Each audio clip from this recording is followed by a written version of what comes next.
Estamos de volta com o programa Evidências e, como você viu no bloco anterior, a história da ciência moderna, diferente do que muita gente diz por aí, não começou a partir de uma ruptura com o cristianismo ou com a fé religiosa.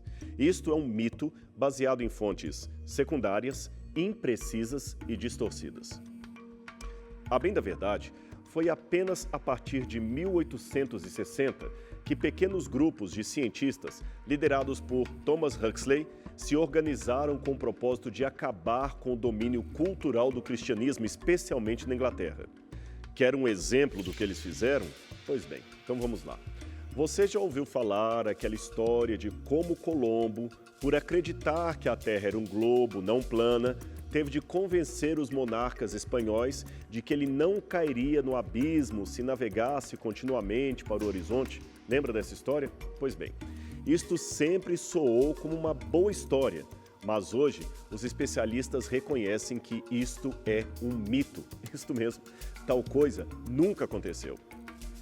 E quem criou, ou pelo menos popularizou esta fantasia, foram justamente dois autores, John Draper e Andrew White, cujo propósito era desacreditar a religião para as pessoas.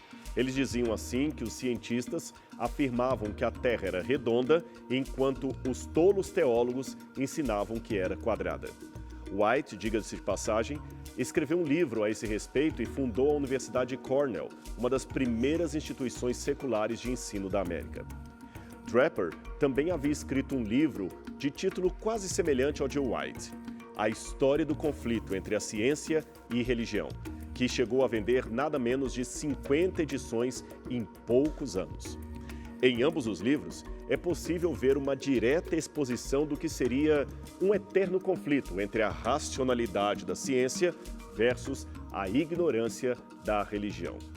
A ignorância, é claro, em relação à ciência. Com isso, tornava-se o saber científico cada vez mais valioso e mais vitorioso. E para sustentar essa tese, esses ditos autores se valeram de mitos destituídos de fontes primárias que pudessem confirmá-los. Dentre as lendas que ambos os livros ajudaram a propagar, as duas mais famosas são aquela já mencionada ideia de que a igreja ensinava a Terra quadrada, ao ponto que os cientistas descobriram que era redonda e por isso foram perseguidos, e em segundo lugar, que a religião proibia as mulheres em trabalho de parto de ser anestesiadas porque isto seria contrário à lei de Deus. Ora, novamente quero dizer a você que nenhuma dessas assertivas se mostrou verdadeira e mesmo assim as pessoas continuam citando isto por aí como se fosse uma verdade absoluta. Então deixe-me analisar com você duas lógicas falaciosas que constantemente ouço por aí, inclusive entre acadêmicos de renome. A primeira, a igreja requeria uma terra fixa que não se movia. Já a ciência provou que a terra se move, logo o cristianismo é falso. Você pode não acreditar, mas eu já ouvi isto até em congressos acadêmicos. Ora, a falácia desse silogismo é muito simples de ser vista. Desde quando a mensagem de Jesus, isto é, os evangelhos e o cristianismo bíblico, dependem ou não da rotação da terra? Desde quando a salvação, aquela mensagem dos evangelhos, precisa que a terra seja fixa para que aquilo seja verdadeiro? Onde está na Bíblia ou nos evangelhos que, para sermos salvos, a terra não pode estar em movimento? Como você pode ver, o problema aqui não estaria nem com o cristianismo em si, nem com a mensagem de Jesus, mas talvez com alguns teólogos que supostamente diziam isto ou aquilo, mas mesmo estes jamais poderiam representar uma visão única e exata do que poderíamos chamar de fé cristã. Outra falácia a mais para a sua coleção. A Bíblia diz que o ser humano é uma criatura especial, feita por Deus, mas a ciência demonstrou que somos apenas átomos inseridos em determinadas reações químicas. Logo, a Bíblia é falsa. Ora, espere um pouco. O problema nesse caso, dessa nova falácia, é a extrapolação filosófica do método científico. Veja, a ciência pode realmente ter demonstrado que somos compostos de átomos inseridos em determinadas reações químicas, mas ela não demonstrou empiricamente que somos apenas isto. Tal conclusão não parte do que foi demonstrado, mas do que não foi demonstrado, ou seja, o que vemos no microscópio é tudo o que existe. Será? Temos, portanto, uma dedução filosófica nesse caso, e não uma demonstração científica. Seria o mesmo que disséssemos que a inspiração e o poeta não existem porque a única coisa que enxergamos são palavras impressas num livro. Agora, é claro que tudo isso que eu estou revelando em relação a este mito sobre o suposto conflito entre ciência e religião não significa adotar uma postura redentora da Idade Média, como se tudo ali fosse as mil maravilhas, que tudo fosse muito bem, fosse um paraíso na época em que a Igreja detinha o poder. Isto seria, claro, ignorar fatos reais. É claro, eu sei que houve crimes em nome de Deus, que houve desmandos em nome da fé. Em muitos aspectos, a hegemonia religiosa da Europa foi uma era de trevas, uma era que ainda adentrou uma parte da Idade Moderna com a Inquisição Espanhola e outras coisas terríveis praticadas em nome de Cristo. Contudo, deixe-me dizer o seguinte para você. Em primeiro lugar, não podemos confundir estrutura eclesiástica e estrutura religiosa com fé em Deus. Estas são coisas relacionadas, eu sei, mas não são sinônimos perfeitos. O próprio Jesus, em alguns momentos de seu ministério, valorizou a instituição religiosa e, noutros, a criticou severamente, ensinando cautela a seus discípulos.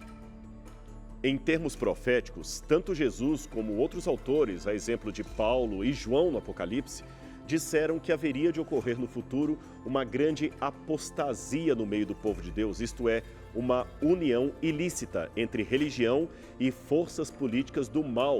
E falariam também a respeito do mal que essa união causaria, entre outras coisas, por exemplo, trazendo a ocultação da verdade e a perseguição àqueles que quisessem ensinar a verdade como um fato inegável. Isto realmente ocorreu na história e a Bíblia profetizou o que aconteceria.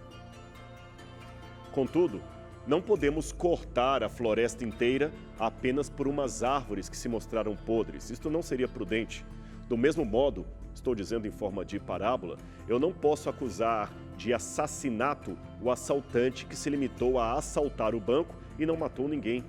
Isto não significa negar o seu crime ou dizer que ele era um assaltante bonzinho, mas ter a sobriedade de acusá-lo do que ele realmente fez e não daquilo que ele não fez.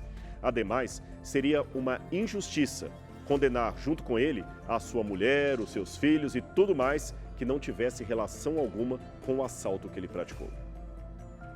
Novamente, eu falei em forma de parábola. O que eu quis dizer com esta demonstração é que muitos cometem o mesmo erro ao falar das relações entre ciência e religião.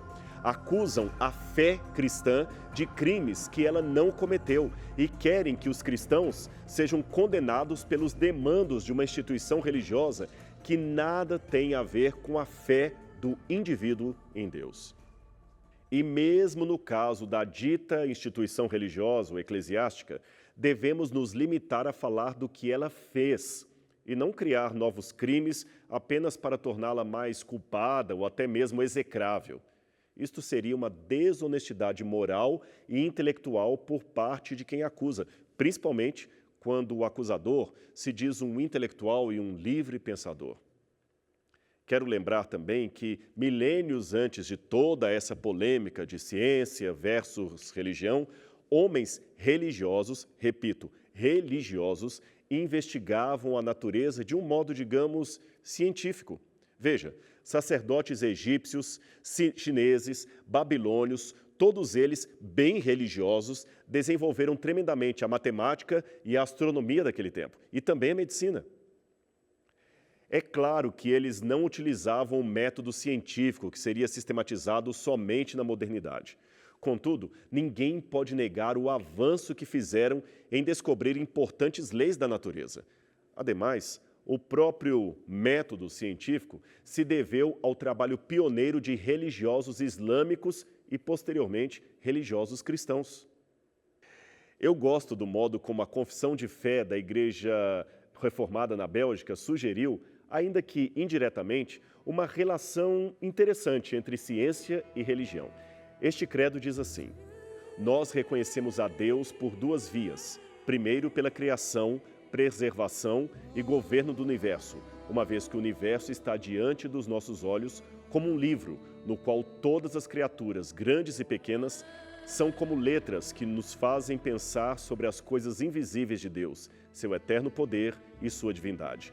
Em segundo lugar, Deus também se mostra mais abertamente conhecido por seu santo e divino livro, conforme a necessidade que temos nesta vida para a sua glória e a salvação dos que são seus. Como eu disse, eu gosto dessa confissão porque ela fala que Deus tem dois livros e ambos devem ser investigados. O problema é misturá-los com métodos e resultados que não se devem esperar um do outro. Eu vou explicar para você o que eu quero dizer. Eu não posso realizar uma investigação biográfica sobre Sócrates, por exemplo, usando microscópio, tubos de ensaio e análise de DNA.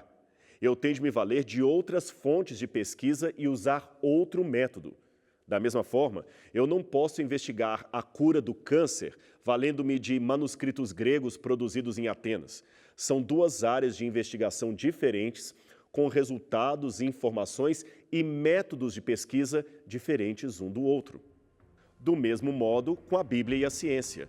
Não é a Bíblia que vai me dizer a quantos graus preciso ferver a água para que ela entre em estado de ebulição. Também não é realizando pesquisa laboratorial que descobrirei o significado da salvação trazida por Cristo. Veja, são campos de investigação diferentes, não necessariamente opostos ou inimigos, apenas distintos um do outro. Assim, eu espero que você tenha aprendido que é possível ser um cientista e ainda assim ter a sua fé em Deus. O programa Evidências de hoje vai ficando por aqui, mas semana que vem nós temos um outro encontro aqui na sua TV Novo Tempo, o canal da Esperança. Até lá!